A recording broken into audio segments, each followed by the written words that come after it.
Say there's a dance of power. The person who needs something or who identifies themselves as needing something does not have the power. By saying, I need something, you give power to the other person. So you want to avoid that. That's what happens when you chase and pursue.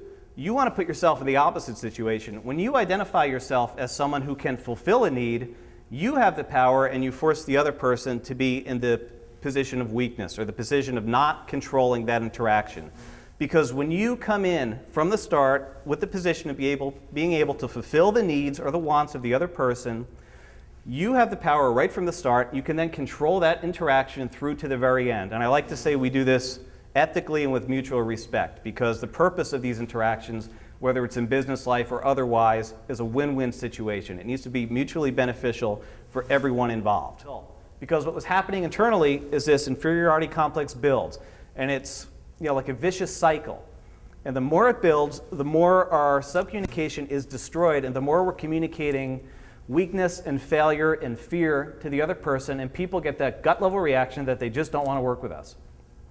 Works the opposite way as well. On the upswings, that's momentum at work. Instead of destroying us internally, what happens is we build power, success begets success. We all know that. Anybody who's been in sales knows that if you just closed a sale, that's the best time to go out and get the new one. Don't go out to lunch and celebrate. Go talk to the next person, because that's when you're going to get the next one. And it's not because of anything you're doing different externally. It's because of what's happening internally. You emanate that power and that success, and it attracts more success to you. It makes people want to work with you. It just reminded me when I first moved to Hawaii, I said, why does everybody in this state drive so slowly? Because coming from the Northeast, it made me insane. And everybody said the same thing. There's a two-part answer to that question. First of all, there's nowhere to go. Second of all, if you keep driving long enough, you're going to wind up right back where you started, because the islands are all big circles, the way the roads run. And that's what people do in life.